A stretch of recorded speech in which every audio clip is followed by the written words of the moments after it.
चलो तो अपन अभी स्टार्ट करते हैं। Good morning all of you, this is the Akshay Wavde. आपको पता ही होगा, सी एस अक्षय वेवड़े। ये आपका फर्स्ट लेक्चर आज मॉर्निंग से 4:30 को।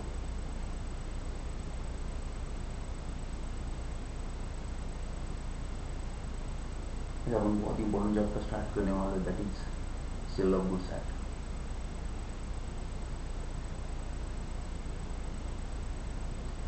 अभी तो ध्यान दो, सबसे इम्पोर्टेंट अभी सेल ऑफ गुड्स एक्ट का सबसे इम्पोर्टेंट पार्ट क्या है अपन आपको बताएंगे। इसमें एक चीज़ याद रखना, जब भी अपन बात करेंगे किसकी, सेल ऑफ गुड्स एक्ट, इसमें सबसे इम्पोर्टेंट एक पॉइंट याद रखना सेल ऑफ गुड्स एक्ट में हमेशा, कि अपन जब भी बात करते हैं किसकी बात करते हैं, अपन मूवेबल गुड्स की बात करते हैं। अब सर मूवेबल गुड्स क्या होता है आपको याद रखना, movable goods are those goods which can be move easily. इसमें क्या क्या नहीं आएगा, फॉर एग्जाम्पल इसमें मनी नहीं आएगा, एंड एक्शनेबल क्लेम नहीं आता। ये दो चीज़ें नहीं आती, क्योंकि मनी कोई मूवेबल प्रॉपर्टी नहीं है। क्योंकि प्रॉपर्टी वही होती है जिसको अपन ट्रांसफर करते हैं, उसके बदले में कुछ पैसा देते हैं, that is a movable property and which can be easily transferable to any person. वैसे ही सेम होता है, बट एक्शनेबल क्लेम क्या होता है कि किसी और का क्लेम होता है, किसी और का राइट्स होता है क्लेम करने का, वो अपन किसी और को ट्रांसफर नहीं कर सकते। फॉर एग्जाम्पल मुझे किसी के पास से 10 रुपये लेना है, तो वो 10 रुपये के लेने का राइट मैं किसी और को ट्रांसफर नहीं कर सकता, that is the second thing. तो याद रखना, sale of goods act is applicable to only movable property except money and actionable claims. ये फर्स्ट पॉइंट। अभी यहाँ पे कैसे आया था, ये मेरे बर्थडे के दिन आया था, 1 जुलाई 1930। ओके, और यहाँ पे इंडियन कॉन्ट्रैक्ट एक्ट इसको एप्लीकेबल होता है। चलो अभी देखते हैं अपन बायर से। दो चीज़ होती है, एक बायर होता है, एक सेलर होता है। अब बायर मतलब जिसको परचेस करना है वो आपको पता है, और इंटेंशन होना चाहिए। कॉन्ट्रैक्ट में अपन ने पढ़ा था कि किसी भी पार्टी को एंटर करना है कॉन्ट्रैक्ट में, तो उसका इंटेंशन होना चाहिए कॉन्ट्रैक्ट में एंटर करने के लिए। एंड दूसरा होता है सेलर, जिसको बेचने की इच्छा होनी चाहिए, डिज़ायर होनी चाहिए। अब यहाँ पे सबसे इंपॉर्टेंट पॉइंट्स आते हैं क्लासिफिकेशन ऑफ गुड्स पे। बच्चों ये आपको मॉर्निंग टाइम में याद रखना, अपन कुछ अगर करें ज़िंदगी में बहुत जल्दी उठ के, मतलब आपको ज़िंदगी में बहुत कुछ करना है, तो अपन मेहनत कर रहे हैं, तो याद रखना ये मेहनत अगर जाएगी, सिर्फ थोड़ा ट्रस्ट रखना अपने ऊपर, ठीक है। चलो अब अपन बात करें क्लासिफिकेशन ऑफ गुड्स। देखो मॉर्निंग टाइम सबसे बेस्ट टाइम होता है। अभी इसमें किसी के मैसेज नहीं आएंगे, किसी के कुछ भी नहीं आएगा। अब देखो इसमें क्या होता है कि सबसे पहले एक चीज़ याद रखना, सेल ऑफ गुड्स एक्ट में अपने 2-3 पॉइंट पढ़े, इमीडिएटली आपको याद भी हो जाएंगे। आपको अगर कल भी पूछो तो आपको याद हो जाएंगे कौन से सेल ऑफ गुड्स एक्ट के कौन से पॉइंट है। सबसे first, applicable to the movable property only, 1 जुलाई 1930 को आया था। और मूवेबल प्रॉपर्टी में सिर्फ दो चीज़ नहीं आती, money and actionable claims, and Indian contract act की प्रोविजन इसको एप्लीकेबल होती है। अब क्लासिफिकेशन ऑफ गुड्स देखिए, एग्जाम में इसके ऊपर क्वेश्चन आता है कि क्लासिफिकेशन ऑफ गुड्स बताओ। तो सबसे पहले फर्स्ट उसे कहते हैं अपन एग्जिस्टिंग गुड्स। एग्जिस्टिंग गुड्स का मतलब क्या होता है, फॉर एग्जाम्पल मुझे अगर अभी फ़ोन बेचना है, ये फ़ोन में बेचना चाहता हूँ, अभी आपको नहीं देने वाला हूँ, ये फ़ोन में बेचना चाहता हूँ, तो इसे एग्जिस्टिंग गुड्स कहेंगे, क्योंकि दैट इज़ एग्जिस्टिंग, मेरे हाथ में है अभी ये गुड्स, तो ये एग्जिस्टिंग में दिखता है अभी, तो that is your existing goods. अब देखो एग्जिस्टिंग में स्पेसिफिक गुड्स है, मतलब आईफोन 11, आईफोन 12, आईफोन 13, आईफोन 14, 15, तो इसको अपन ने स्पेसिफिक बताया कि मेरे पास आईफोन 11 है, ये मैं बेचना चाहता हूँ, that is your specific goods. Next होता है असर्टेन गुड्स। असर्टेन गुड्स मतलब कि कौन सा गुड्स आप लेना चाहते हो, वाइट कलर, ब्लैक कलर, उसमें से कौन सा आईफोन आप लेना चाहते हो। तो याद रखना, जब भी आप गुड्स बेचना चाहते हैं सेल ऑफ गुड्स एक्ट में, तो सबसे इंपॉर्टेंट क्या होता है, एग्जिस्टिंग गुड्स, कि मैं बेचना चाहता हूँ कि मेरे पास एग्जिस्टिंग गुड्स है, बट एग्जिस्टिंग है तो कौन सा है, that is must be a specific goods होना चाहिए, एंड असर्टन होना चाहिए कि कौन सा बेचने वाले हो। और जिसको कुछ भी पता नहीं कि क्या बेचने वाला है, so that is your unascertained goods, ठीक है। नेक्स्ट होता है फ्यूचर गुड्स। फ्यूचर गुड्स मतलब जो आप मॉर्निंग बोला, जो आप फ्यूचर में बेचना चाहते हो, that is your future goods. अपन ने कॉन्टिंजेंट कॉन्ट्रैक्ट में पढ़ा था कि ऐसा कोई कॉन्ट्रैक्ट होता है, ऐसा कोई एग्रीमेंट, ऐसा कोई सेल होता है जो अपन ने फ्यूचर में बेचने वाले हैं, सो उसे अपन कॉन्टिंजेंट गुड्स कहते हैं, that is a future goods goods का चाहिए। ये दोनों सेम, ठीक है। अभी अपन बात करते हैं डिलीवरी की। डिलीवरी मतलब क्या, कि गुड्स को अगर डिलीवरी करना है किसी के पास, तो उसे अपन डिलीवरी कहेंगे। अब इसमें 3 टाइप की डिलीवरी आती है, एक आती है actual delivery, constructive delivery and symbolic. Actual मतलब क्या है कि मैंने आपको गुड्स दे दिया, आपने मुझे पैसा दिया, दैट इज एक्चुअल। कंस्ट्रक्टिव और क्या होता है कि पोजीशन सेम होती है, सिर्फ ओनर चेंज होता है। मतलब कैसे है जान देखो, ये मैं हूँ, ये ओ है, इतनी सुबह सुबह भी ओ है, यहाँ पे गोडाउन है मेरा, इस गोडाउन में गुड्स है। अब ये गुड्स यहाँ पे वॉचमैन रखा है, वो वॉचमैन वो गुड्स होल्ड करता है मेरे बिहार पे, मैं ए हूँ। अब यही गुड्स मैंने बी को बेच दिए। अब ये सेम गुड्स होल्ड करता है वॉचमैन, किसके बिहार की है, बी के बिहार की है। गुड्स की पोजीशन तो सेम इंसान के पास है, वॉचमैन के पास है, that is your constructive delivery. Yes और नो। नेक्स्ट होता है सिंबॉलिक डिलीवरी। सिंबॉलिक मतलब मैंने आपको गुड्स दी थी, उसके मुझे कुछ टोकन मिलता है, कुछ रिसिप्ट मिलती है, जो भी चीज़ें मिलती है, that is your symbolic delivery कहते हैं उसे। ठीक है, कुछ भी टोकन मिलता है, या आपने रेलवे या आपने ट्रेन में डिपॉजिट कर दिया, ट्रेन से आपको रिसिप्ट मिल जाती है, दैट इज ऑल्सो डिलीवरी। चलो, अब ये सबसे इंपॉर्टेंट पॉइंट है sale and agreement to sale. मैंने कहा कि मेरे अभी शादी होने वाली है, दैट इज सेल, मैं अभी बेचने वाला खुद को। मैंने कहा कि फ्यूचर में हम शादी कर सकते हैं, that is agreement to sale. But उसके लिए पहले एग्रीमेंट कर लो, पता नहीं आप भाग जाओगे किसी और के साथ, तो भरोसा नहीं आपके ऊपर, तो पहले एग्रीमेंट कर लो, बाद में फ्यूचर में अपन जब डेट आएगी तब क्या कर लेंगे, अपन शादी कर लेंगे, that is agreement to sale. पहले एग्रीमेंट करो, फिर बाद में जब डेट आएगी उस दिन शादी कर लो, क्योंकि आजकल के ज़माने का भरोसा नहीं है। वैसे मैं गुड्स की बात करता हूँ कि मैंने आपको इमीडिएट गुड्स बेच दिया, ये पेन मैंने आपको बेच दिया, आपने मुझे पैसा दे दिया, that is immediate sale, that is immediate sale. But मैं कहता हूँ कि आपको मैं मेरे बर्थडे के दिन ही पेन बेचने वाला हूँ, बट मैंने अभी आपके साथ एग्रीमेंट कर लिया, टर्म्स एंड कंडीशन मेंशन की पेपर पे, आपने साइन किया, मैंने साइन कर दिया कि मैं 1 तारीख को आपको ये पेन बेचने वाला हूँ मेरे बर्थडे के दिन, तब आप पैसे देना। तो पहले अपन ने एग्रीमेंट किया, फिर बाद में फ्यूचर में आप सेल करने वाले हो, that is agreement to sale होता है। तो that is first basic difference. तो यहाँ पे क्या होता है, इमीडिएट पोजीशन ट्रांसफर होती है बच्चों, और यहाँ पे क्या होता है, फ्यूचर में होती है। इसको अपन क्या करते हैं, फ्यूचर में गुड्स को ट्रांसफर करते हैं, फ्यूचर में गुड्स को अपन क्या करते हैं, इसको फ्यूचर में गुड्स को ट्रांसफर कर देते हैं। अभी देखो सेल, एग्रीमेंट टू सेल में क्या होता है जनरली, एग्रीमेंट टू सेल में क्या होता है ना, फ्यूचर की बात करते हैं, फ्यूचर हमेशा अनसर्टन होता है। तो फ्यूचर अनसर्टन होने की वजह से अपन उसके लिए भरोसा नहीं होता अपना कि फ्यूचर में क्या होगा, इसलिए अपन क्या करते, पहले एग्रीमेंट कर देते, सब लिख लेते भाई, सब कुछ बढ़िया है, सब कुछ चीज़ें वो लिख लेते, क्योंकि वो लिखने के बाद ही आप क्या फ्यूचर में कर पाओगे, सेल कर पाओगे। अब यहाँ पे फिर सेकेंड होता है कि यहाँ पे एग्जीक्यूटेड कॉन्ट्रैक्ट होता है। एग्जीक्यूटेड मतलब मैंने आपको गुड्स दे दिया, आपने मुझे पैसा दे दिया, बात खत्म, शादी हो गई, बात खत्म, एक तगाजे एक तिगानी, खत्म हो गई दोनों की कहानी। बट एग्रीमेंट टू सेल में क्या है, फ्यूचर में बेचने वाले, इसलिए अपन क्या कहने वाले हैं उसको, एग्जीक्यूटरी कॉन्ट्रैक्ट कहेंगे। क्या कहेंगे, एग्जीक्यूटरी कॉन्ट्रैक्ट। एग्जीक्यूटरी का मतलब होता है फ्यूचर में परफॉर्म करने वाले हैं। अब देखो नेक्स्ट इसमें होता है, बच्चों ध्यान देना, अगर आपके आजू बाजू कोई मम्मी पापा सोए होंगे तो please make sure that headphone की आवाज़ थोड़ी कम कर दो, मेरी आवाज़ सुन के 2-3 गालियाँ ना मिले आपको। देखो नेक्स्ट होता है रेमेडीज फॉर ब्रीच। अब देखो the seller can sue the buyers. अब सेलर क्या कर सकता है, सुबह सुबह सॉरी सेलर क्या कर सकता है, सीयू कर सकता है। सीयू किसको करेगा, seller, for the price of the goods. Sale में क्या होता है, सेल में क्या होता है, सेल में कि मैंने आपको गुड्स दे दिए, यस और नो, मैंने साक्षी को गुड्स दे दिया, साक्षी बोलती, मैंने साक्षी बोला पैसे, साक्षी बोला काय के पैसे, भाग जाओ सर यहाँ से। अब मैं केस कोर्ट में जाके सीयू करेगा, मैं कोर्ट में जाके सीयू करेगा, बट सीयू किसका करेगा, मैं प्राइस ऑफ द गुड्स। मेरे सीयू में क्या मेंशन होगा, मुझे क्या चाहिए उसके पास से, मुझे उसके पास से चाहिए, मेरे को उसके पास से चाहिए what is price of goods मुझे चाहिए। ओके, एक जस्ट 1 सेकेंड, ये बीच में आता रहेगा, ठीक है।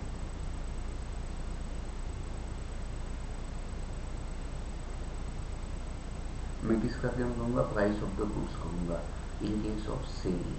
ठीक है, अब बच्चों इसके अपोजिट क्या होगा, इसके अपोजिट मतलब सर एग्रीमेंट टू सेल में मैं एग्रीमेंट अभी करना चाहता हूँ बट सेल फ्यूचर में होने वाला है, तो आपको गुड्स भी फ्यूचर में जाने वाले हैं, उसके पहले आपने डिनाई करना कि सर मैं पैसे नहीं दूंगा, सर मुझे आपसे गुड्स नहीं चाहिए। तो अभी फ्यूचर में गुड्स देने वाला तो अभी आपने डिनाई कर दिया, इसका मतलब मैं आपसे डैमेजेस मांगूंगा, प्राइस नहीं मांगूंगा, क्योंकि मैंने गुड्स आपको दिया ही नहीं है। मैं गुड्स कब देने वाला आपको, फ्यूचर में देने वाला हूँ। अगर मैं गुड्स आपको फ्यूचर में देने वाला आपने अभी डिनाई कर दिया तो मैं आपको डैमेजेस मांगूंगा। डैमेजेस मतलब क्या होता है, ये पेन मैंने बोला था ये फ्यूचर में आपको मैं 8000 में देता हूँ, 8, आपने डिनाई कर दिया। अभी यही सेम पेन मुझे किसी और को 6000 में बेचना पड़ रहा है, तो मुझे लॉस कितने का हुआ, 2000 का डैमेजेस हुआ। तो वो 2000 डैमेजेस में किससे रिकवर कर सकता हूँ, मैं किससे रिकवर कर सकता हूँ, वो आपसे कर सकता हूँ। यस और no, that is the basic difference between sale and agreement to sale. इसको क्या होता है दिखा तो बीच में क्या पता नहीं, ये पावर मेरा है, दिल से दिया कि नहीं पता नहीं ये।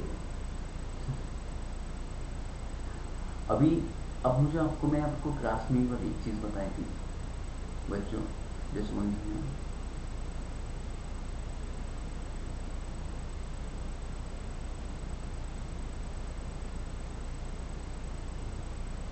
क्लास में अगर आपको याद है तो मैंने क्लास में आपको एक चीज़ बताया थी, क्या चीज़ बताई थी मैंने क्लास में आपको, ये बीच बीच में ऑनलाइन में फोन आ रहा है, जो समर का आ रहा है, समर तो बहुत लेट हो गया है।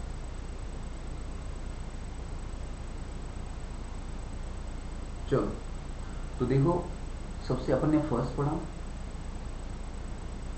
सबसे अगर फर्स्ट में क्या होता है, सेल में इमीडिएट पोजीशन ट्रांसफर होती है बच्चों, यस और नो। फिर अपन ने पढ़ा नेचर ऑफ कॉन्ट्रैक्ट क्या होता है, एग्जीक्यूटेड होता है, एग्जीक्यूटर भी होता है, यस और नो। फिर उसके बाद अपन ने पढ़ी है रेमेडीज क्या होती है, सेल में क्या होता है आप प्राइस को क्लेम करते हो, एग्रीमेंट टू सेल में आप डैमेजेस क्लेम करते हो। लायबिलिटीज, सेल में गुड्स की पोजीशन आपके पास जा जाती है तो आप क्लेम करते हो, इधर अभी ये रिस्क का बात कर रहा है, किसका, बर्डन ऑफ रिस्क का बात कर रहा है। अभी सेल में क्या होता है, गुड्स आपके पास जाएगा तो रिस्क भी आपके पास जाएगा। मैंने आपको गुड्स बेचा, पैसे आपने दिया, अब आपका देख लो क्या होगा, आपके हाथ से नीचे गिर गया या आपने फेंक दिया, आपकी responsibility. But agreement to sale में गुड्स अभी भी मेरे पास है, क्योंकि गुड्स फ्यूचर में जाने वाला है तो रिस्क भी मेरे पास रहेगा, यस और नो। नेक्स्ट होता है nature of rights. Nature of rights में आप देखना चाहोगे तो ये होता है create just in rem, create in just in rem, just in rem का मतलब क्या होता है बच्चों, and create just in personal. अब देखो रेम का मतलब होता है, रेम का मतलब होता है अगेंस्ट द वर्ल्ड। सुनो यार, सेल में क्या होता है, मैंने आपको गुड्स दिया, आपने पैसे नहीं दिए, तो वो गुड्स मैं पूरे वर्ल्ड में किसी को भी बेच सकता हूँ, मतलब that is just in rem. अगर मेरा पैसे देने के लिए आप डिफॉल्ट करते हो, वो goods in case of sale में वर्ल्ड में किसी को भी बेच सकता हूँ, that is right against the world, yes और।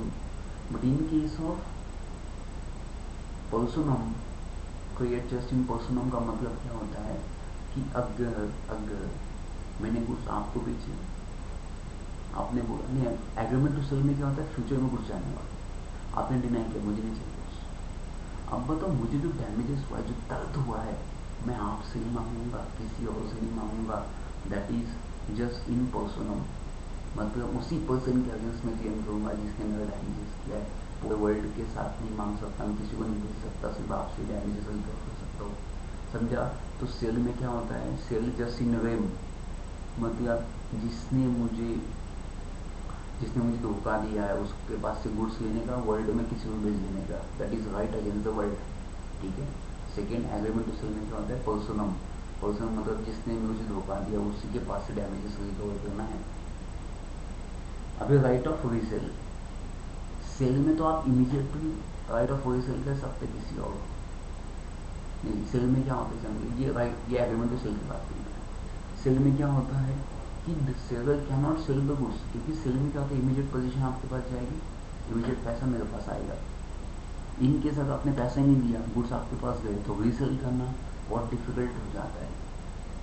बट एग्रीमेंट टू सेल में क्या होता है, आप रीसेल कर सकते हैं। आपने फ़ोन किया, साक्षी ने मुझे फ़ोन किया, सर मुझे आपका गुड्स नहीं चाहिए, हमने एग्रीमेंट किया है बट सेल फ्यूचर में होने वाला है, और उसके पहले उसने फ़ोन किया कि सर आपका गुड्स मुझे नहीं चाहिए, तो मैं वो किसी और को सेल कर सकता हूँ, यस और नो, रीसेल किसी और को कर सकता हूँ। अब देखो यहाँ पर इंसॉल्वेंसी ऑफ सेलर। अब जो सेलर होता है वो भिखारी बनता है, जो सेलर होता है वो भिखारी बनता है। अभी सेलर भिखारी बनने से क्या होता है, देखो, the assignee will not able to take over the goods but will recover the price from the buyer। अभी मैं गुड्स बेचता हूँ, मैं आपको गुड्स बेचता हूँ, मैं भिखारी हो गया। अब मेरे गुड्स आपके पास जा चुके, सेल में इमीडिएट गुड्स चले जाते हैं, अभी आपके पास से क्या आना बाकी है, पैसा, उसके पहले मैं भिखारी हो गया, इंसॉल्वेंट हो गया। जब कोर्ट इंसॉल्वेंट डिक्लेयर कर दी ना किसी को भी, तो याद रखना फिर वो कोर्ट से एक बंदा आएगा, अब मेरे पास तो देने के लिए कुछ नहीं है, गुड्स तो मैंने आपके पास दे दिए, तो वो क्या करेगा, बाहर आपके पास आएगा, और जो पैसा आप मुझे देने वाले थे वो पैसा आपको किसको देना पड़ेगा, वो कोर्ट के जो बंदा आता है, दैट इज ऑफिशियल लिक्विडेटर, उसको देना पड़ेगा in case of sale. But in case agreement to sale में क्या होगा कि जो कोर्ट का बंदा आएगा, एग्रीमेंट टू सेल में गुड्स मेरे पास ही लेंगे, तो मेरे पास से गुड्स लेके चला जाएगा, यस और नो। तो सेल में क्या मांगेगा, अगर सेलर बेचने वाला तो भिखारी होता है, इंसॉल्वेंट, तो सेल में क्या कर सकता है, प्राइस ऑफ द गुड्स मांगेगा बायर के पास से। एग्रीमेंट टू सेल में सीधा गुड्स लेके जाएगा, गुड्स अभी भी मेरे पास है। अभी यहाँ पे बायर भिखारी होगा, तो बायर भिखारी हो गया, तो ऑफिशियल से क्या करेगा, जो कोर्ट का बंदा आएगा, सेल में क्या होता है, गुड्स आपके पास चल जाते हैं, अब मैं भिखारी हुआ, अभी आप भिखारी होगी, मतलब एग्जाम्पल, तो कोर्ट से बंदा आएगा, आपके पास से गुड्स लेके जाएगा, क्योंकि आपके पास पैसा ही नहीं है। अभी एग्रीमेंट टू सेल में क्या होगा, बंदा आएगा कोर्ट का, आपके पास तो कुछ भी नहीं है, अभी तक गुड्स आपको नहीं दिए, क्योंकि गुड्स अपन कब देने वाले, फ्यूचर में देने वाले, तो ऑफिशियल लिक्विडेटर को आपके पास कुछ भी कंट्रोल नहीं रहेगा। तो समझा बच्चों, what is the basic difference between the sale and agreement to sale, सबको समझा, किसी कुछ डाउट है तो पूछ लो। ओम नमः शिवाय, ओम नमः शिवाय, ओम नमः शिवाय।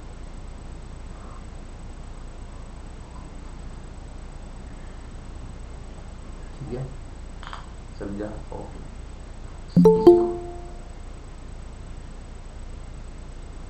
किसी को अगर कॉफ़ी चाहिए तो आप आपके घर में ऑर्डर दे दो।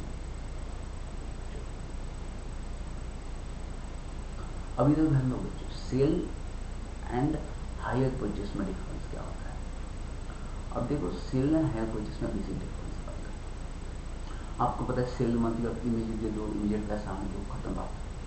हायर परचेस में क्या होता है, हायर मतलब पहले आप रेंट पे दोगे फिर परचेस करोगे। इसका मतलब क्या, ध्यान दो, अगर मुझे एसी लेना है, अब एसी की प्राइस है 1,00,000 रुपये, अब मेरे पास अभी 1,00,000 रुपये एसी की प्राइस नहीं है, तो मैं क्या करता हूँ, इंस्टॉलमेंट पे लेता हूँ, 10,000 10,000 10,000। तो मैंने तो एसी ले लिया, बट एसी मेरे नाम पे अभी तक नहीं हुआ है, तो मैं क्या करता हूँ, उसका रेंट पे करता हूँ, 10,000 10,000 10,000। तो याद रखना बच्चों, तो 10,000 में कब तक पे करता हूँ, 10th इंस्टॉलमेंट तक। जैसे ही मेरी 10th इंस्टॉलमेंट हो जाएगी, गुड्स किसका हो जाएगा, मेरा हो जाएगा, that is your hire purchase. Hire purchase का मतलब क्या होता है कि पहले आप हायर करते हो गुड्स, फिर जैसे ही पैसा आ जाता है तो फिर आप क्या कर लेते हो, परचेस कर लेते हो, that is hire purchase. Okay, ये हुआ हायर परचेस की बात। सेल आपको पता है, यस और नो। अभी अपन आगे नेक्स्ट बात करते हैं, पोजीशन ऑफ द पार्टी। अभी यहाँ पे देखा जाए, सेल में तो आप इमीडिएट ओनर बन जाते हो, सेल में क्या होता है, आप इमीडिएट ओनर बन जाते हो, बट मैं बात करता हूँ किसकी, हायर परचेस की। हायर परचेस में आप कौन होते पता है, बेली होते। बेली का मतलब क्या होता पता है, मैं हूँ, दो लोग होते हैं, एक होता है बिलिंग, एक होता है बिलर। अब जो बंदा जो बंदा गुड्स ट्रांसफर करता है, अभी फॉर एग्जाम्पल बिल ने गुड्स दिए किसके पास, बिल के पास गुड्स देता है। क्यों गुड्स देता है, फॉर द स्पेसिफिक रीजन। अगर मुझे कुछ पैसा चाहिए, मेरे पास पैसा नहीं है, तो आप कुछ गुड्स गिरवी रखते हो ना, तो मैंने वैसे ही बिल्डर ने कुछ गुड्स किसके पास गिरवी रखे, बिल्डर के पास। अगर ये गुड्स बिल्डर के पास उसने गिरवी रखे हैं, तो याद रखना इसके बदले में बिल्डर उसको पैसा देता है। और ये पैसा तब तक रहेगा उसके पास जब तक ये पैसा वापस करेगा ना बिल्डर, तो ये गुड्स वापस किसके पास आ जाएंगे, बिल्डर के पास आ जाएंगे। वैसा हायर परचेस में भी होता है। मैं अगर कोई गुड्स परचेस करना चाहता हूँ, तो जब तक मैं लास्ट इंस्टॉलमेंट नहीं पे करता तब तक गुड्स मेरा नहीं होता। Next, termination of contract. Contract को अपन टर्मिनेशन कर सकते हैं, कैन नॉट टर्मिनेट। क्यों ऐसा सर, क्योंकि सेल में गुड्स ऑलरेडी जा चुका है, तो अब आप कैंसिल नहीं कर सकते। एक बार शादी हो गई तो हो गई, खत्म, जिंदगी खत्म। But in case of hire purchase आप कैंसिल कर सकते हो, क्योंकि अभी तक आप अभी तक आप ओनर नहीं बने हो। तो क्या कर सकते हो, आप कॉन्ट्रैक्ट कैंसिल कर सकते हो। यहाँ पे बर्डन ऑफ रिस्क किसका है, देखिए यहाँ पे क्या होता है कि सेलर को रिस्क बियर करना पड़ता है, क्योंकि अगर बायर भिखारी हो गया, अगर यहाँ पे क्या होता है, अगर बायर भिखारी हो गया इन केस ऑफ सेल, तो सब रिस्क किसको बियर करना पड़ता है, जितना भी रिस्क है वो सेलर को बियर करना पड़ता है। But in case of higher purchase में अगर बायर भिखारी हो जाता है तभी भी टेंशन नहीं है, क्योंकि बायर को अभी तक अपन ने ओनरशिप ट्रांसफर नहीं की है, तो यहाँ पे उतना रिस्क भी नहीं है। तो ये था basic difference between sale and hire purchase में अपन ने बेसिक डिफरेंस पढ़ा। सबको समझ आ, किसी को डाउट है? हाँ, सुबह सुबह पीने में मज़ा आती ग्रीन टी।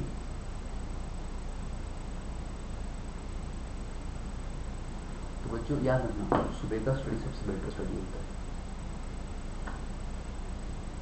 सुबह का स्टडी सबसे बेटर स्टडी होता है। मेरे को ना 4 बजे से नींद नहीं आ रही थी, मुझे 4 बजे ऐसा लग रहा था कि जान दो मैं सो जाता हूँ, बच्चों को बोल देता हूँ, बट आपके फेस मुझे दिखाई दे रहे, जानवी, साक्षी, कोमल, ये तो मेरी जान ही लेंगे आज क्लास में सब लोग।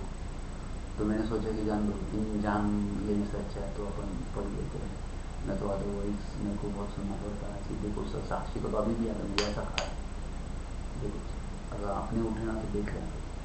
तो मेरे को अभी भी याद है, तो उसके डर के बावजूद मैं उठूँ 4 बजे। इतना डर महसूस हुआ कि सुबह सुबह सुसु भी नहीं हुई। इतना डर था कि बच्चों को पहले उठ के पढ़ाओ, बाद में सब सुसु कर लेते, तो उसके इतना डर चुका था मैं। अपने में कोई इतनी धमकी नहीं थी, सर कल 4:30 बजे होना चाहिए। चलो, तो बच्चों याद रखना, अभी अपन ने जितना भी पढ़ा था सिर्फ एक बेसिक रिवाइज कर दो। सबसे पहले फर्स्ट चीज, sale of goods act. Sale of goods act कब आया था? तो सेल ऑफ गुड्स एक्ट 1 जुलाई 1930, मेरे बर्थडे के दिन आया था, 1930। सेल ऑफ गुड्स एक्ट किसको एप्लीकेबल होता है? मूवेबल प्रॉपर्टी को। और मूवेबल प्रॉपर्टी, सब movable property except money and actionable claims, ये दो चीज़ छोड़ के सबको एप्लीकेबल होता है। तीसरी चीज़, इसको इंडियन कॉन्ट्रैक्ट एक्ट की प्रोविजंस एप्लीकेबल होती है। इसको क्या होती है? इंडियन कॉन्ट्रैक्ट एक्ट की प्रोविजंस एप्लीकेबल होती है। उसके बाद अपन ने पढ़ा types of goods, classification of goods. तो क्लासिफिकेशन ऑफ गुड्स में अपन ने 4 गुड्स पढ़े थे। एक था एग्जिस्टिंग गुड्स। एग्जिस्टिंग मतलब अभी मेरे पास जो गुड्स है, मैं आपको दिखाई देगा कि ये मेरे पास गुड्स है, पेन है, ये मैं बेचना चाहता हूँ, दैट इज एग्जिस्टिंग गुड्स। ये कौन सा पेन है? एप्पल का है, that is specific goods. Ascertain goods, white colour का है, ये सो नो। मैंने बोला कि मैं एक कुत्ता बेचना चाहता हूँ आपको, एक कुत्ता बेचना चाहता हूँ, बट भाई साहब कौन सा कुत्ता बेचने के लिए? मेरे पास 10 कुत्ते हैं, मैंने बोला मैं एक कुत्ता बेचना चाहता हूँ। तो कौन सा कुत्ता बेचने वाले? Be specific, that is uncertain goods. मैंने बोला कि फ्यूचर में अगर उस कुत्ती को बच्चे होंगे, मेरे पास एक कुत्ती है, मेरे पास एक कुत्ती है, उस कुत्ती को फ्यूचर में बच्चे होने वाले हैं, वो बच्चे मैं आपको बेचूंगा फ्यूचर में जब कुत्ती को बच्चे होंगे। तो मैंने ये जो बोला है, तो ये बच्चा आपको फ्यूचर में मिलेगा, that is future goods. Yes और नो? फिर अपन ने उसके अगर पढ़ा sale and agreement to sale. Sale मतलब अभी गुड्स ले लो, पैसे दे दो। एग्रीमेंट टू सेल में पहले एग्रीमेंट कर लो, भरोसा नहीं, और फ्यूचर में सेल कर देंगे। That is the basic difference अपन ने पढ़ा। फिर अपन ने पढ़ा sale and hire purchase. Sale मतलब इमीडिएट, हायर परचेस में क्या होता है, थोड़े थोड़े थोड़े पैसे दे दे के जब लास्ट इंस्टॉलमेंट आएगी तब तुम हमारे हो जाओगे, मतलब वो गुड्स हमारा हो जाएगा।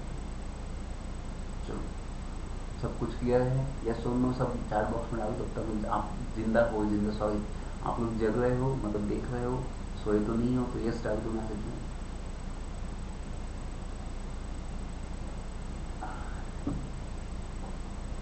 Yes, good. अच्छा है, कैमरे में इतना ही दिखता है। चलो,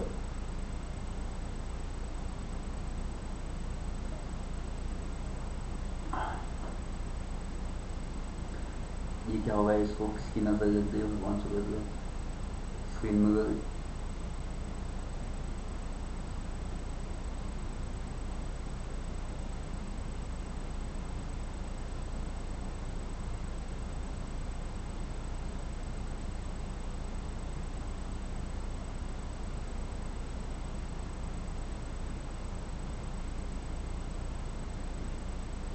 चलो, तो अपन आगे का टॉपिक तब तक डिस्कस करते हैं, जब तक स्क्रीन वगैरह होता है तब तक अपन आगे बढ़ते हैं भाई साहब।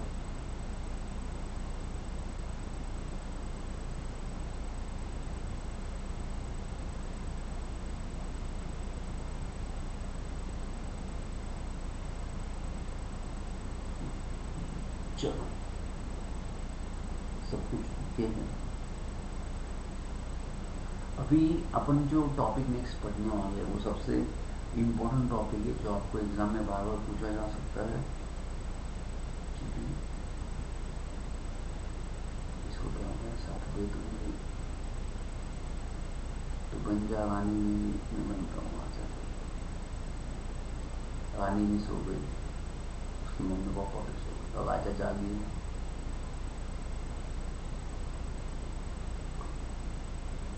चलो, इसको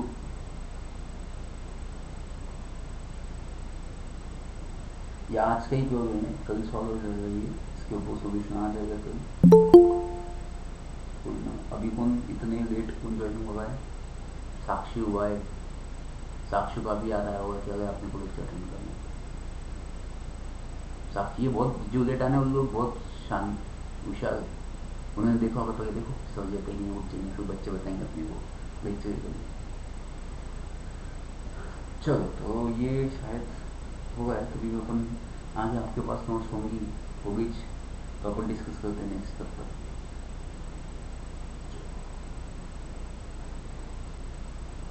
अभी बच्चों अपन बात करने वाले किसकी पता है क्या? अभी अपन बात करने वाले हैं, आपके पास नोट्स है तो अपने पास नेक्स्ट टॉपिक क्या है? अभी अपने पास नेक्स्ट टॉपिक है, that is condition and warranty. सबसे इंपॉर्टेंट टॉपिक है कंडीशंस एंड वारंटी। अब देखो, कंडीशंस एंड वारंटी में क्या बेसिक डिफरेंस है।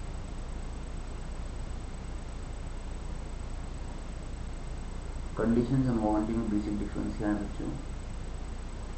अभी मैं सबसे पहले एक चीज बताता हूँ, कंडीशंस का मतलब क्या होता है?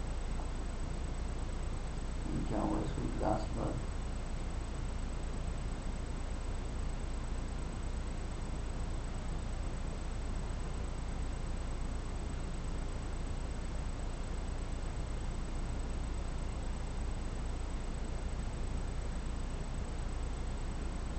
और अभी नेक्स्ट जो टॉपिक है बच्चों, that is your condition and warranty. अभी ये क्या होता है कंडीशन एंड वारंटी? अभी मैं बात करता हूँ कंडीशंस की। अभी कंडीशंस क्या होती है, देखो, मैं अगर कुछ गुड्स बेचना चाहता हूँ या आप कुछ गुड्स मुझसे लेना चाहते हो, तो कुछ कंडीशन स्पेसिफाई होती है। जैसे कि सर, मैंने कहा कि सर मुझे iPhone 13 चाहिए, और 13 चाहिए, वाइट चाहिए, 124 GB चाहिए।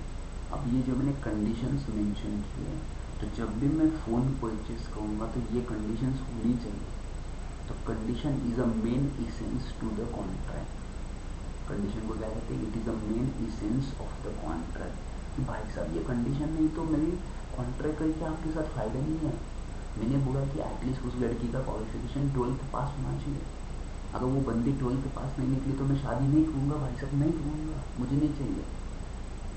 तो आपने जिस बेसिस पे गुड्स परचेस करते हो उसको अपन क्या कहते हैं? उसको अपन कहते हैं कंडीशंस। उसको अपन क्या कहते हैं? कंडीशंस कहते हैं। यस और नो?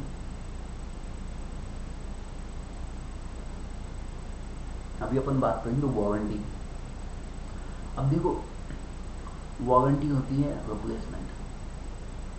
मतलब अगर मैंने कुछ फॉर एग्जाम्पल मैंने गाड़ी परचेस की, बुलेट परचेस की, अभी बुलेट का एक पार्ट अगर खराब हो जाता है तो मुझे रिप्लेस करके देते हैं। तो वारंटी में क्या होता है? वारंटी आपको ऑप्शनल होती है, मतलब कोलैटरल होती है। कोलैटरल मतलब एडिशनल होती है। आप पूरी गाड़ी कैंसिल नहीं करते, छोटा सा पार्ट खराब हुआ तो आप क्या करते हो? सिर्फ उस पार्ट को ही क्या करते हो? सिर्फ रिप्लेस करते हो। ये सुनो बच्चों, सो याद रखना, कंडीशन क्या होता है? मेन होता है, इसेंस। मतलब इसके बिना कॉन्ट्रैक्ट नहीं भाई साहब। यही मेरी कंडीशन है, यही मेरी सोच है, यही मेरा वचन है, इसके बेसिस पे मैं शादी करूँगा, इसके बेसिस पे मैं गुड्स बेचूंगा, ये मेरी कंडीशन है। मुझे आईफोन चाहिए 13, मतलब 13 ही चाहिए। That is my condition, that is the main essence of the contract. उसके बिना कॉन्ट्रैक्ट में नहीं आऊँगा। दूसरा होता है आपका वारंटी। सो वारंटी का मतलब क्या होता है? वारंटी का मतलब होता है एडिशनल कोलैटरल। क्या होता है? Additional and collateral. अगर ये गुड्स खराब हो जाता है तो आप उसको रिप्लेस कर दो। बट याद रखना, अगर कंडीशन ब्रेक हो जाती है, ध्यान से सुनना भाई लोग, कंडीशन अगर ब्रेक हो जाती है तो कॉन्ट्रैक्ट भी कैंसिल होगा। क्योंकि मैंने बोला था कि मुझे आईफोन 13 चाहिए, उसने आईफोन 12 दिया, तो मैंने कॉन्ट्रैक्ट सीधा सीधा उसके साथ क्या कर सकता हूँ? कैंसिल कर सकता हूँ। क्योंकि बिकॉज भाई साहब मेरे दिमाग में बैठा था ना, मुझे आईफोन 13 चाहिए, पैसा भी मैं आईफोन 13 का दूंगा, मेरी सोच भी उतनी की, घर वालों की एक्सपेक्टेशन भी उतनी की। मेरा बेटा घर लेके क्या आएगा? आईफोन 13 लेके आएगा। उनको मैं आईफोन 12 दिखाऊंगा, मेरे को लात मार के बाहर निकल दिया तो घर से।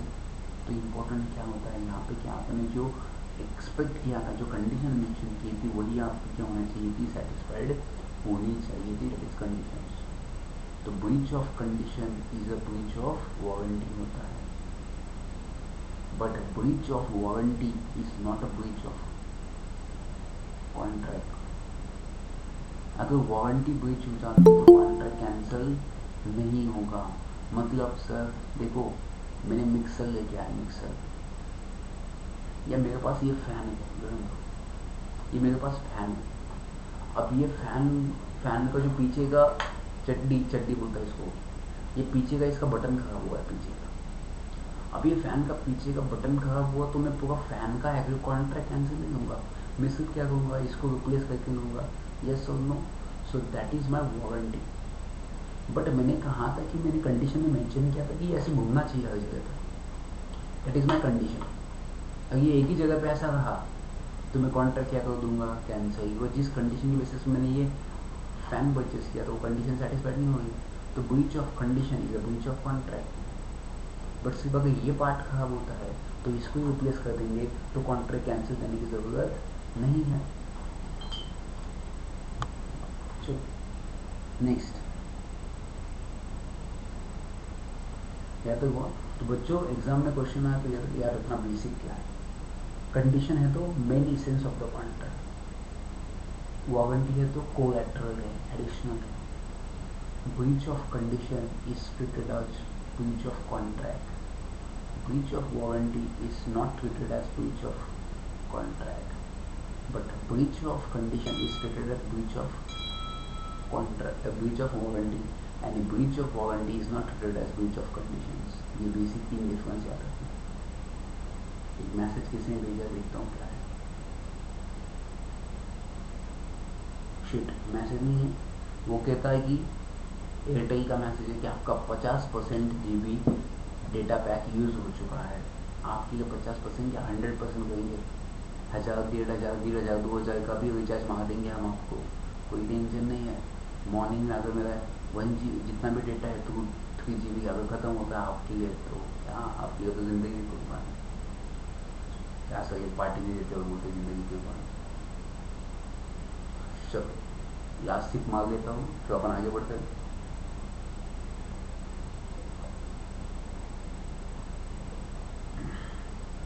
सुबह सुबह एक पैक मार दिया तो अच्छा लगता है। पैक मतलब ग्रीन टी का, सॉरी।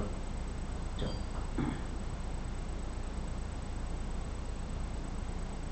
अभी अपन ने यहाँ तक आए, बेसिक डिफरेंस पढ़ा कंडीशन वारंटी। अब ये जो पॉइंट है ना बच्चों, सेक्शन 13 वाला,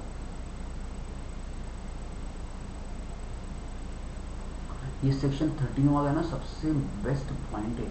एग्जाम में इसके ऊपर हमेशा क्वेश्चन आता है। सेक्शन 13, जो 13 है वो मेरा है, सेक्शन 13। ये कहता है कि when condition to be treated as warranty, मतलब सर अपन कंडीशन को वारंटी ट्रीट कब करेंगे, मतलब कंडीशन ब्रेक होने के बाद भी अपन कॉन्ट्रैक्ट कैंसिल नहीं करेंगे भाई साहब। सर ऐसा कब होगा, आपने तो बोला था सर कंडीशन ब्रेक होने के बाद तो कॉन्ट्रैक्ट को कैंसिल किया जाता है। बट ऐसे दो केसेस में याद रखना कि कंडीशन ब्रेक होने के बाद भी कॉन्ट्रैक्ट को कैंसिल किया नहीं जाता। ये फीचर किसका है, ये फीचर किसका है कि ब्रीच होने के बाद भी कॉन्ट्रैक्ट नहीं कैंसिल करती, वारंटी का फीचर है। कि वारंटी अगर ब्रेक होती है स्टिल अपन कॉन्ट्रैक्ट को कैंसिल नहीं करते, वारंटी का फीचर्स किस में आ जाएगा, कंडीशंस में, कि कंडीशन ब्रेक होने के बाद भी कॉन्ट्रैक्ट नहीं कैंसिल करेंगे। ओम भगनी भागोदरी भगमा से ओम भट स्वाहा, मेरा आत्मा तेरे अंदर, तेरा आत्मा मेरा अंदर, दैट इज सेक्शन 13। यस और नो, कि कंडीशन मतलब कंडीशन अगर ब्रेक होती है तो कॉन्ट्रैक्ट कैंसिल होता है, वारंटी ब्रेक हुई तो कॉन्ट्रैक्ट कैंसिल नहीं होता। तो ये दोनों मतलब कंडीशन ब्रेक होने के बाद भी कॉन्ट्रैक्ट कैंसिल नहीं करेंगे। ठीक है। ओम भगनी भागो धरी ओम से ओम भट स्वाहा, तुझा आत्मा माझ्यात माझा आत्मा तुझ्यात, हे या इसका सेक्शन 13 का याद रखना। वारंटी का आत्मा किस में चला जाएगा, कंडीशंस में चला जाएगा। सर चुप बैठो ना, सुबह सुबह क्या करें, तो अंधेरे में बैठे, बैठे मतलब खड़े होंगे। ऐसे दो सिचुएशन में होता है। कौन से दो सिचुएशन में होता है बच्चों, सबसे पहले फर्स्ट केस, जब आपका कॉन्ट्रैक्ट नॉन सेपरेबल हो, आपका कॉन्ट्रैक्ट या आपका गुड्स नॉन सेपरेबल हो। नॉन सेपरेबल मतलब क्या होता है, ध्यान देने का, मैं इसका आपको बाजू, अभी ध्यान देते हो बच्चों। अभी क्या होता है ना, कभी कभी आपको पता है मिक्सर, अभी मेरे पास मिक्सर नहीं था, वो भी लेके आ रहे दिखाने के लिए। अब मिक्सर जब आप परचेस करते हो तो मिक्सर एक साथ परचेस करते हो, यस और नो, कि आप पहले मिक्सर का बोल नीचे का लेते हो, फिर एक बर्तन लेते हो, फिर दूसरा बर्तन, फिर तीसरा बर्तन, फिर उसका बटन लेते हो घुमाने का, ऐसा नहीं होता है ना। तो आप एक साथ ही लेते हो ना सब मिक्सर। तो क्या होता है, जब आपने पूरा मिक्सर एक साथ ले लिया, उसमें से अगर एक बर्तन खराब हुआ, एक बर्तन वो होता है वो अगर खराब हुआ एक बर्तन, तो क्या आप पूरा कॉन्ट्रैक्ट थोड़ी कैंसिल करोगे भाई साहब। माना कि आपकी कंडीशन क्या थी कि आपको मिक्सर चाहिए, हमने मिक्सर तो दे दिया, आपकी कंडीशन सेटिस्फाई हो गई। बट उसमें से एक पार्ट अगर माइनर जो खराब होता है, विच इज़ नॉट सेपरेबल, हम उसको सेपरेट नहीं कर सकते कॉन्ट्रैक्ट से, because which is essential in the contract, उसको अपन सेपरेट ही नहीं कर सकते। तो when there is a non separable of contract, non separable of goods, उस केस में आपकी कंडीशन ब्रेक होने के बावजूद भी कॉन्ट्रैक्ट कैंसिल नहीं होगा। दैट इज द फर्स्ट चीज। सेकेंड चीज, बायर ने खुद बोला, भाई साहब मेरा दिल बहुत बड़ा है, आपसे अगर गलती हो गई ना, होने दो, कोई दिक्कत नहीं, मुझे चलेगा, मैं बहुत बड़े दिल का हूँ, मुझे चलेगा, कोई दिक्कत नहीं है, आपसे अगर गलती होती है तो चलेगा, कोई दिक्कत नहीं है, मैं आपके साथ हूँ। तो जब बायर्स वेव करता है परफॉर्मेंस, कौन, जब बायर वेव करता है परफॉर्मेंस, तो किस बात की वेवी, यस और नो। वो कहते हैं ना, बिया बिया में भी नहीं, वो था ना कुछ तो कि जब बिया में भी होगा जी तो क्या करेगा बात, जैसा कुछ था। तो अगर बायर खुद ही बोलता है कि ठीक है मेरे को वैसा भी तो चलेगा, मेरे को डिफ़ॉल्ट वाला दिया तो भी चलेगा, कोई दिक्कत नहीं, उससे माफ़ करिए आपका परफॉर्मेंस, तो तभी भी आपकी कंडीशन ऑटोमेटिकली क्या ट्रीट हो जाएगी, वारंटी ट्रीट हो जाएगी। तो एग्ज़ाम में क्वेश्चन आता है बच्चों, सेक्शन 13 याद रखना, ठीक है, सेक्शन 13 याद रखना, जो 13 है वो मेरा है।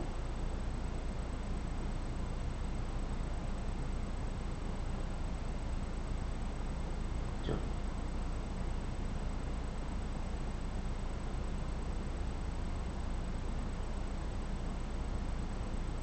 अभी अभी इसमें नेक्स्ट टॉपिक है बच्चों, नेक्स्ट टॉपिक आता है वेव ऑफ कंडीशंस।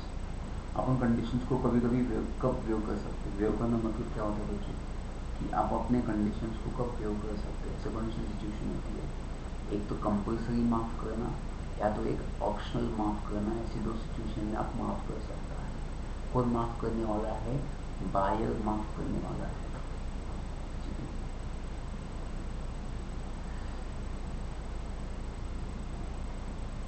आपके लिए पसीना क्या है, जब बहेंगे पसीना तभी तो मिलेगी हसीना।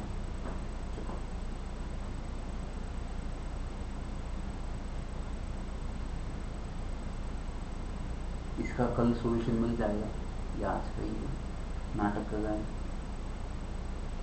ठीक है।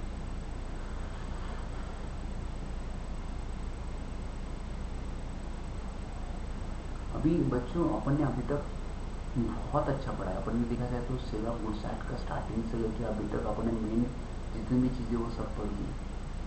अभी अपना जो आगे का जो टॉपिक है that is the waiver. Waiver मतलब माफ़ करना, तो दो टाइप का माफ़ कर सकता है बायर, एक तो कंपल्सरी उसको माफ़ करना पड़ेगा, या तो दूसरा उसको ऑप्शनल मतलब वॉलंटरी खुद से भी माफ़ कर सकता है। ऐसे दो सिचुएशन हो सकती है।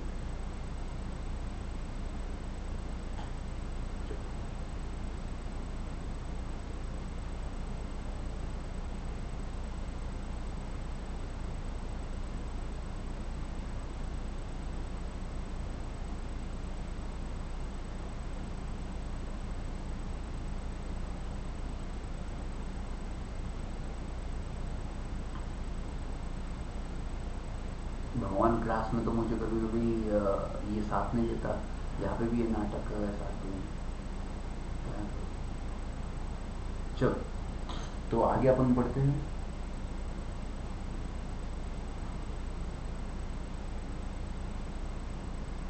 आपके सामने अगर नोट्स है तो नोट्स ओपन कर दो, आपके सामने अगर नोट्स है तो, बाकी कुछ ओपन करने की ज़रूरत नहीं है।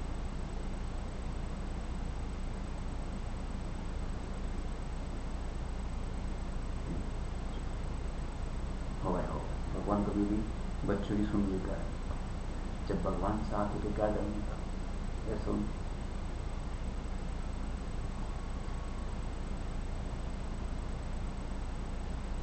देखो अभी यहाँ पे दो चीज़ें थी, एक तो वॉलंटरी वेवर्स।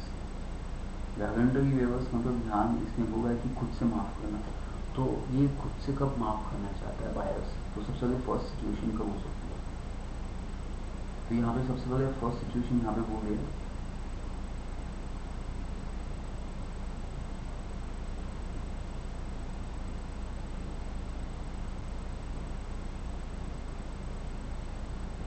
भगवान थोड़ा तो थोड़ा तो वहम कर बच्चों के ऊपर, इतनी सुबह सुबह उठ के क्या ये नाटक कर रहे हैं। हाँ यार,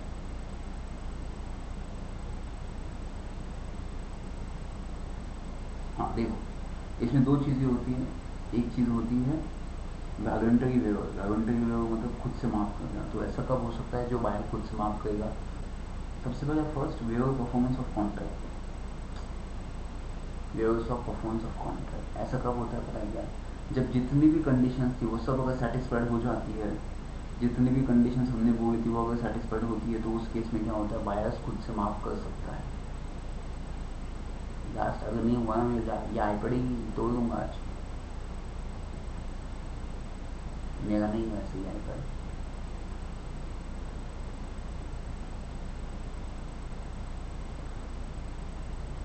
अच्छा लगता है, अभी सोने का नहीं है बच्चों, याद रखना, अगर जो अभी सो गए दोपहर में वापस, तो याद रखना वापस शाम को रात को जल्दी नींद नहीं आएगी, इससे अच्छा बेस्ट है कि रात को जल्दी सो जाओ 9:30 बजे, that is the best option. क्योंकि अगर आप अभी सो गए या बाद में सो गए ना, इट इज़ वेरी डिफिकल्ट वापस वेकअप करना इन द मॉर्निंग टुमारो।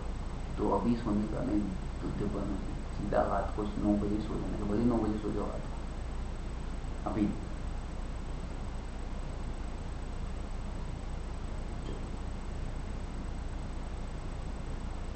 अब इसमें देखो voluntary wave performance of can't, इसकी तो सारा 2 बार हुई।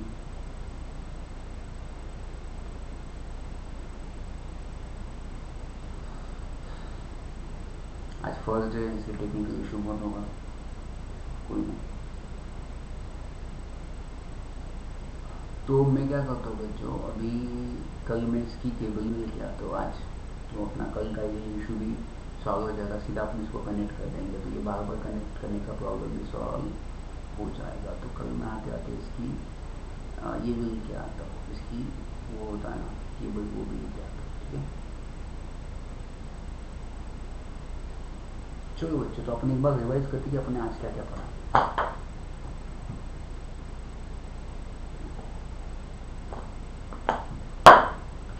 ध्यान देगा।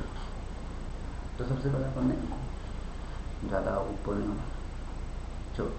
तो अपन ने आज क्या क्या पढ़ा था, सबसे पहले एक चीज़ याद रखो। सबसे पहले अपन ने पढ़ा सेल ऑफ गुड्स एक्ट कब आया था, 1 जुलाई 1930, first point. Second point, sale of goods act applicable to movable property except money and actionable claim. Indian contract act की प्रोविजन इसको एप्लीकेबल होती है। फिर अपन ने पढ़ा classification of goods, existing goods, specific goods, ascertained goods and unascertained goods and future goods, ये 5। उसके बाद अपन ने पढ़ा था sale and agreement to sale. Sale में क्या होगा, एंड कॉन्टिंजेंट, वही फ्यूचर गुड्स। यस, हाँ Sakshi Pune, thank you Sakshi Pune, thank you. Next होता है sale and agreement to sale. Sale में क्या होता है, गुड्स को इमीडिएट ट्रांसफर करते, इमीडिएट पैसा आ जाता है। एग्रीमेंट टू सेल में पहले एग्रीमेंट करते, सेल फ्यूचर में होता है। मैं आपको आम बेचने वाला हूँ 2 पेटी फ्यूचर में, जब आएंगे मेरे पास आम, तो दैट इज़ फ्यूचर ट्रांजेक्शन। तो पहले आप एग्रीमेंट कर लेते हो, फिर सेल कर, that is agreement to sale. फिर सेल में अपन ने एक चीज़ पढ़ी कि सेल में इमीडिएट पोजीशन चली जाती है, एग्रीमेंट टू सेल में फ्यूचर में पोजीशन चली जाती है। फिर सेल में अपन ने देखा कि रिस्क किसके पास होता है, सेल में रिस्क बायर के पास होता है क्योंकि गुड्स उसके पास चले जाते हैं। एग्रीमेंट टू सेल में रिस्क किसके पास होता है, सॉरी, सेल में बायर के पास रिस्क होता है, एंड एग्रीमेंट टू सेल में सेलर के पास रिस्क होता है, क्योंकि ये गुड्स मेरे पास ही रहेंगे, फ्यूचर में जाने वाले। इसमें अपने दूसरी चीज़ कहा थी कि अगर मैं बेचने वाला भिखारी हो जाता है, इंस्टॉलमेंट, मैं बेचने वाला हूँ, मैं ही भिखारी बन गया, तो क्या होगा, मैं ही अगर भिखारी बन गया तो मेरी इन केस ऑफ सेल, मैंने गुड्स आपको दे दिया, अब मेरे पास तो पैसा नहीं है, मैं भिखारी हो गया, आपके पास से जो पैसा आने वाला था आप मुझे नहीं दोगे, वो कोर्ट से बंदा आएगा आपसे पैसा लेगा। बट एग्रीमेंट टू सेल में क्या होगा, गुड्स मेरे पास ही है, तो कोर्ट से बंदा आएगा, गुड्स लेके चला जाएगा। अब आपकी बारी भिखारी बनने की, मतलब बायर्स की। अब बायर्स भिखारी हो गए सेल में, तो अभी गुड्स आपके पास आ चुके हैं, यस और नो, और आप भिखारी हो गए, तो ऑफिशियल लिक्विडेटर आएगा, आपके पास से गुड्स लेके चला जाएगा। इन केस ऑफ सेल, इधर एग्रीमेंट टू सेल में अभी तक आपके पास गुड्स नहीं जा चुके, तो वो आपके पास आके डांस करेगा, उसको कुछ भी नहीं मिलेगा, क्योंकि ना ही आपको अभी तक मैंने गुड्स दिए। एग्रीमेंट टू सेल में गुड्स फ्यूचर में आते हैं, तो आपके पास गुड्स फ्यूचर में आने वाला, अभी तो कुछ भी नहीं है, तो कोर्ट का बंदा आपके पास आके कुछ भी नहीं करेगा, चाय कॉफ़ी पी के चला जाएगा, आपके हाथ तो कुछ नहीं निकलेगा। और सेल में क्या होता है, राइट इन रेम होता है। राइट इन रेम मतलब आपका जो राइट्स होता है ना सेल में, पूरे वर्ल्ड के अगेंस्ट होता है। मतलब अगर किसी ने डिफ़ॉल्ट किया सामने वाले ने, तो वो गुड्स आप वर्ल्ड में किसी को भी बेच सकते हो। बट एग्रीमेंट टू सेल में होता है राइट इन पर्सनल, मतलब जिसने आपको डैमेजेस दिए, फॉर एग्जांपल ये फ़ोन में आपको बेचने वाला था, आपने डिनाई कर दिया, नहीं चाहिए सर हमको। अब ये फ़ोन में आपको बेचने वाला था, आपने डिनाई कर दिया, तो ये सेम फ़ोन का अगर मैं कहीं किसी और को बेचने को चला जाऊँगा, तो अगर मैं आपको 15,000 में बेच रहा था, 15,000, और अब मुझे 13,000 में बेचना पड़ रहा है, 13,000, तो 2,000 का लॉस है। वो डैमेजेस मैं आपसे रिकवर करूँगा, अब वो डैमेज आपसे ही रिकवर करना पड़ेगा, किसी और से, जिसे उसे कहते हैं राइट इन पर्सनल। ये भी अपन ने पढ़ा। फिर उसके बाद अपन ने पढ़ा hire purchase and sale. Hire purchase में क्या होता है कि जब तक आप लास्ट इंस्टॉलमेंट पे नहीं करते, तब तक गुड्स आपका नहीं होता है, जब लास्ट पेमेंट कर देते हो गुड्स आपका हो जाएगा। सेल में क्या होता है, इमीडिएट पोजीशन चली जाती है। सेल में क्या होता है कि आप कॉन्ट्रैक्ट कैंसिल नहीं कर सकते, ऑलरेडी गुड्स जा चुका है। बट हायर परचेस में आप क्या कर सकते हो, कॉन्ट्रैक्ट कैंसिल कर सकते हो, क्योंकि ओनरशिप भी ऑलरेडी आपके पास है। यस और नो। फिर अपन ने उसके बाद पढ़ा, क्या पढ़ा भाई साहब, कंडीशंस एंड वारंटी पढ़ा, सबसे इम्पोर्टेंट चैप्टर है। कंडीशन ब्रीच होती है तो कॉन्ट्रैक्ट कैंसिल कर दो, वारंटी ब्रीच होती है तो कॉन्ट्रैक्ट कैंसिल नहीं कर सकते।